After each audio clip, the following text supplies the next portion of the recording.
Serious, what is the creepiest unexplained experience you ever had? I was stationed in Seoul, South Korea several years ago.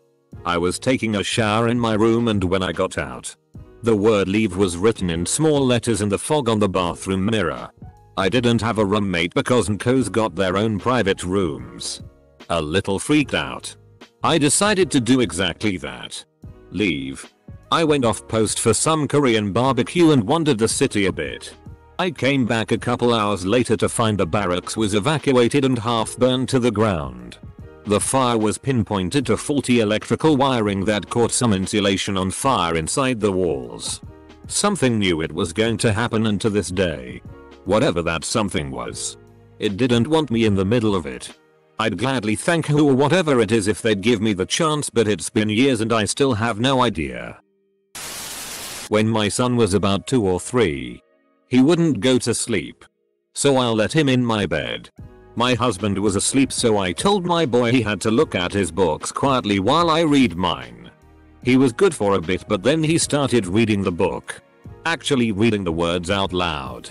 Slowly. He couldn't read, and it was a newer book we hadn't read to him yet. It wasn't memorization. I asked him how he knew what it said, and he replied, "My friend John is telling me." Scared the shit out of me. When I was a kid, I saw a shooting star, which I had always wanted to see. At least, that's what I thought it was. Then it shot off at a 90-degree angle. Stopped for the night at a motel in the middle of Pennsylvania, but was too tired initially to care about how shady the place feels.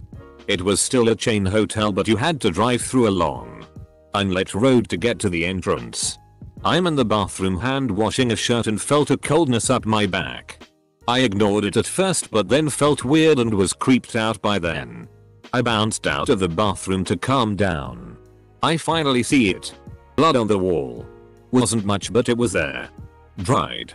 My BF had the idea to push a chair up against the doorknob so we'd sleep, knowing we'd be a bit safer. It must have been 3 or 4 AM when we woke to someone trying to open our door. It wasn't even like a drunk person stumbling around looking for his room. It was a quieter, stealthy, attempted break-in. Whoever it was tried and couldn't get in and left us alone. There wasn't much sleeping the rest of the night. FCK that motel.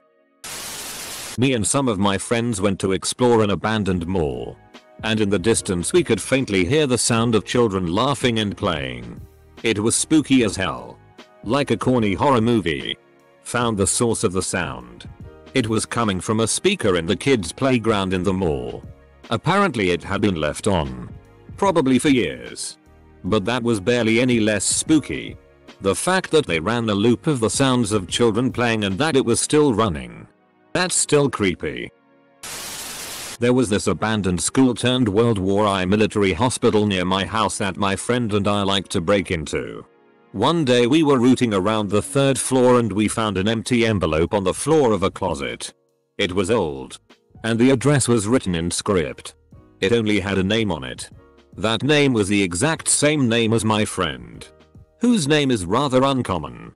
We booked it out of there real fast. Edit. My friend is a lady, and like many families, they do not do legacy names for ladies. There was no one else in her family by her name. Half of her family grew up in another state, the other half in another country. The envelope was empty, we checked, and we couldn't find a letter to go with it. When I was 9, I woke up in the middle of the night positive that my Aunt Hope had died. The feeling was so real that it scared the daylights out of me, and I ran to my parents' room crying. I told them what happened, and they kept saying it's just a bad dream. Everything's okay. Aunt Hope is fine, but I couldn't calm down. After some 10-15 minutes of this, the phone rang. My dad got up and went to answer it. It was my uncle calling to tell us Hope had just died. It was like 2 AM. I took my clothes off and went to sleep. A minute later something hit me at my head. It was one of my socks. When I take them off I throw them in a corner of my room. So someone threw it back at me. But there was no one in my room. Was alone 100%. May not sound so scary, But it was for me. No. There were no fans in the room. No wardrobes or similar around my bed. One night I woke up to seeing my ex crouching in the closet. The closet was open and in full view of the bed. Of course I asked him what the hell he was doing in the closet. He just kept smiling like crazy and talking really sweetly to me, saying it was fun and I should come in too. I kept telling him no. He needed to just come back to bed. And then, after a few minutes, my ex walked into the bedroom from the bathroom, asking who I was taking to. MR. Closet ex disappeared and I never saw him again. But a lot of other weird crap happened in that house. I was leaving out of town for the week and I was doing some last minute packing the night before. My brother was going to stop by to pick up the key for the house. Well, you know how you know all of the sounds to your house? It sounded just like someone coming in my house. I thought it must be my brother. Went to check and nobody's there. Also there was a couple of kitchen drawers opened and the door leading from my kitchen to the garage was wide open. We buy packs of timber from overseas. While removing some of the timber I found a mosquito that had been squashed in between pieces. A Vietnamese bloke who is Buddhist picks it up, breathes on it for a little while and the damn thing came back to life. Trippiest thing I've ever seen. All I know is that timber sat on a ship for 6 months before getting to Australia. And that, kids, is why Australia now has billions of Vietnamese Buddhist mosquitoes blanketing the country. I basically lived at my best friend's house in high school. If I wasn't at his place, he was at mine. He called me one Saturday morning after I had just left from spending the night, thinking I had pranked him. He and his dad went up to their attic to get Christmas decorations down and found a nest of blankets and food wrappers and clothes they didn't recognize. I had not played a prank and the only attic entrance was from inside the house. I lost the pictures he took when my old phone crashed, unfortunately. Very disturbing.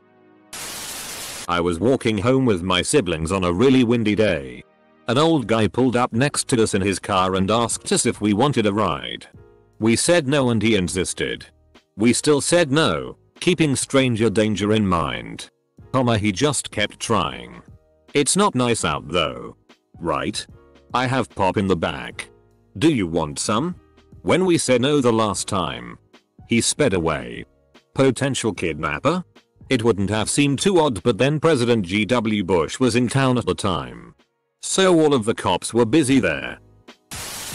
Just over 6 years ago I had a dream that I was driving to my dad's house and found him deceased in his apartment. At the end of the dream, my boyfriend showed up. I hugged him and said, "Please don't go tonight. I don't want you to miss the funeral." I woke up and thought to myself, that's weird. My boyfriend is going out of town tonight for several days. I had a nagging feeling and tried to reach my dad all day. I went about my day, went to class, the gym, went to my oil change appointment. At this point I had been trying to reach him for 6 hours with no response. So when my car was finished with the oil change, I drove over to my dad's apartment. I found him deceased in his living room. My dream played out exactly. 2 AM I see a flash of light outside my bedroom door. This one has stuck with me for almost 20 years. Was on a walk in the early evening. Still daylight out. A teenage kid, maybe 16-17, was walking in our direction. As he got close he asked, "Hey, can I ask you guys a question?" Thinking it was something innocent like directions, I said sure. He starts off kind of rambling, asking what we would do if we got in a fight with someone, and then ends the question with, "And then the other guy picks up a sword and cuts off his ear." At this point I start to realize the kid is sweaty and obviously agitated. So I just hurriedly say, "I don't know man, call the cops," and walk as quickly away as I could. I'm still not sure if he was asking for help, or being threatening, or if he was mentally unstable. After all this time I kinda feel bad for walking away. But the way he approached it was off. When I was in 6th grade, me and a friend came back to school from a race. We went to our class and found it locked with all chairs stacked. We were confused and checked both the gym and outside. No sign of our class. We checked our classroom again just to make sure. Nothing. We went to the office and asked where our class was and they just kinda looked at us like we had 3 heads and told us they were in the classroom. We told them no. But they told us to check again. There was my class. Sitting in chairs listening to the teacher lecture them. I don't know what happened there but it was pretty f***ing scary. The night my dad got into a very serious motorcycle accident I had just laid down to go to sleep and while I was laying on my side I felt breathing on my ear and heard something whisper very urgently "Is something wrong? Dot." I thought it was my mom so I just sort of turned my eye to see who was whispering but all I saw was my hair moving like someone was breathing on it.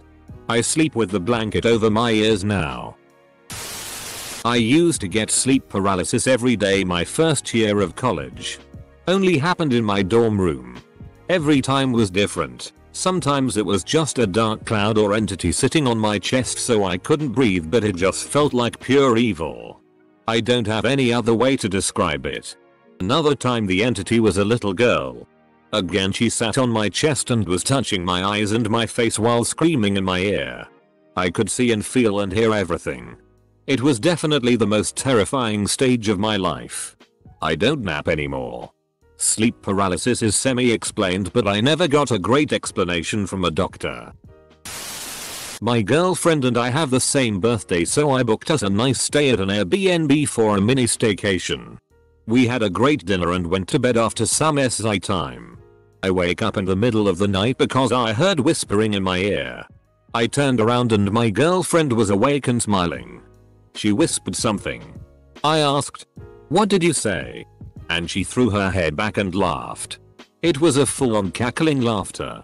I got chills down my body and I had no f***ing idea what to do.